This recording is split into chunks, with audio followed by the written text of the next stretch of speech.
to eat late, or I just after work I just have other things running around I need to do, so I end up eating after 9 or around 10 or so. And what time do you normally go to bed? I try getting to bed at least by 11. Okay, so if you eat at 10, you still have like an hour before you go to bed. That should be fine. I understand you do work late hours, so sometimes there's just nothing you can really do. You have to wait. You have to wait for the food to be ready for you. Would you suggest any kind of foods that could help out, like maybe just some kind of fruit or something like that, or something more healthy compared to? Well, is there any sort of differences with that? Well, carbs are gonna sit in your stomach the least amount of time. That would maybe help you. So yeah, fruit and vegetables, like anything like grains or breads, they might stay in your stomach a little bit longer. But like fruits and vegetables are probably a good thing to have before bedtime, because they usually pass right through your stomach and sometimes all the way out quicker. So, what kind of fruits and vegetables do you like? I really like apples and bananas. Those are what I most commonly have. Sometimes oranges, stuff like that. Vegetables, really just any kind of lettuce or romaine lettuce, something like that. Broccoli or carrots or celery too. Just more the basic, general, type of vegetables and fruits. Nothing really too exotic or too uncommon, I guess. Mm-hmm. Well, that's excellent that you like fruits and vegetables, and you already have them in your diet, so that's good. My mama taught me well. That's good. What was I going to say? Fruits and vegetable-wise, how many servings do you think you eat a day? What would be a serving? What would you call a serving? Like one apple would be one serving. A cup of juice would be a serving of fruit juice, or if you do have vegetable juice. Like a half a banana would be a serving. So like a big regular sized banana, that's about 2 servings. Like baby carrots, maybe like a cup of like baby carrots. That'd be like a serving of vegetables. Well, where I work at, they sort of promote healthy eating, I guess, too, which is nice. Right before where you check out at the cafeteria, they have a little rack of fruits that they have every day, and they actually offer those for free with your meal. So I at least try grabbing at least an apple or banana. That's the most common thing. Sometimes an orange. So I do try doing that at least daily, and then when I get back home from work too as well, sometimes I try get another fruit in or something like that too. That's good, very good. And there's something I wanted to show you. You have an iPhone, correct? Yes. Are you aware of the app that's I think it's called MyFit or something? Let's see. Or Lose It. Have you heard of these? I think I heard of Lose It before. MyFitnessPal, that's the other one. Okay. And both of them pretty much are the same. They're both free, and this is just a suggestion. You don't have to use it, but the app, what you can do is you can enter your food, and you can enter your exercise, and that will tell you how much calories you eat with your food, but also how much is being taken away with the type of exercise you're doing. And since you're trying to gain muscle, you want to have an excess of 500 to 1,000. Okay, so with the exercise you're doing, you should be plus 500. Like, so you could have 4,000 calories, but if you do 300 or 3,500, amount of exercise, which that's a lot, but if you ran like maybe a 10K or something, then you would not get enough. So let me just show you how to use it. So here, and here, why don't you add one of the foods you had today, and just let me know if you need any help. Let's go with lunch here. I just search foods? Yes, just dive in there. And that's just anything, really? Yeah. Yeah, let's put in apple for now.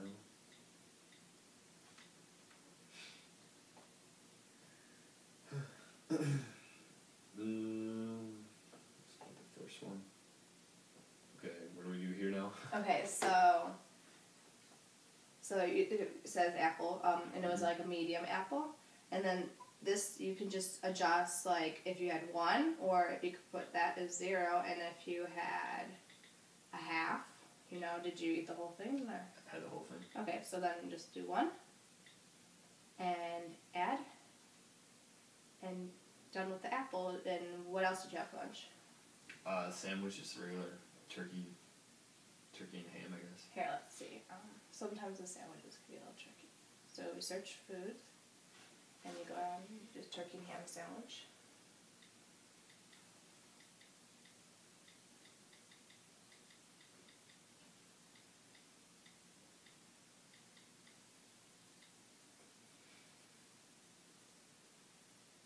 Alright, I think that's the first one. I just decided 1. Okay, yeah. Alright. Very good. And so even here, I'll tell you, you enter your calorie amount of calories, and so like I said, it's like 2,500 for you with your basal metabolic rate, and also wanting to add some weight. So mine is just, my budget is only 1,000, just because it's like a demo. And so far you had 531 calories, and it tells you how many more you could have for the day. And then you could do you go to My Day, and you can add an exercise. Why don't you add an exercise that you commonly do?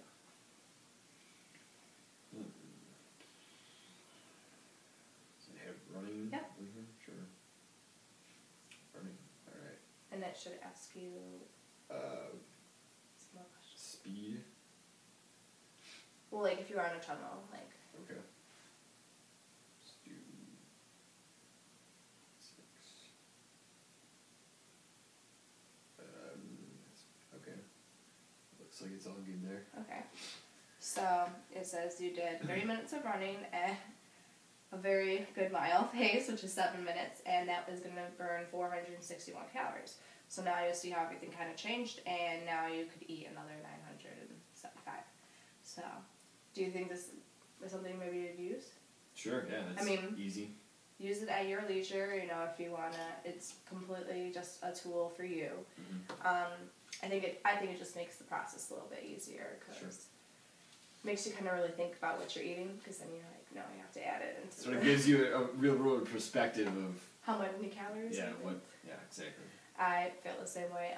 Yeah, and that's another good thing. Sometimes, and they have restaurants in there too, and sometimes, you know, maybe you're not sure which food is more healthier, and it'll even break it down to, you know, just if you want to add the food, it'll tell you how much fat's in it, how much saturated fat's in it, trans fat, and I think it has like calcium, a couple of the vitamins, definitely has the carb, protein, and fat breakdown. So, and we went over that last week, correct, about how everything's broken down. Mm-hmm. So, I do have some more handouts for you, and remember how we were talking about, I know you said you're interested in taking like creatine and supplements like that. So here is the Gatorade is in correlation with the government, NISL. I don't know if you've ever heard of them. That's the Research for Sports Nutrition. They did a breakdown of which supplements work and which supplements are the healthiest to buy. And there's some websites here that tell you which you can look up on those websites, and they'll say like which companies' products are safe. Because a lot of people think that if they're supplements that they're not tested by the FDA, but that doesn't mean that private organizations don't test them, and some do. So that's a good way to figure out which ones are for you, so you can look at that. And here's another handout. This one, I know you said you used to play soccer, but it just happens that this was a soccer research study, and it's particular for creatine.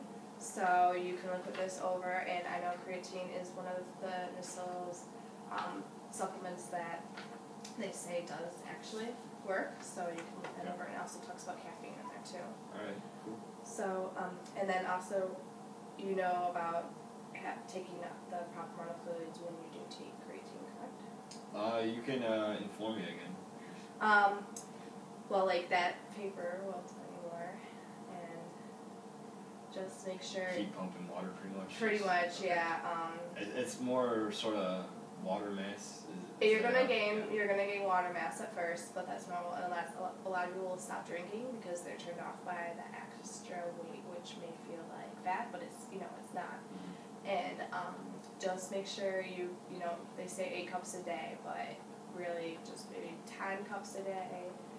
Don't wait till you're thirsty. Just continue to drink it through your entire workout. I mean, whatever, you might have to go to the bathroom a little bit more, but that's normal. So that's fine. Do you have any other questions right now about anything?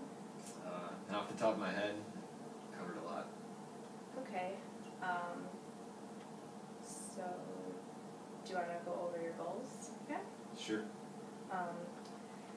So remember the pop goal, right? So we're going to try to eliminate pop, and you've obviously been doing an excellent job with that.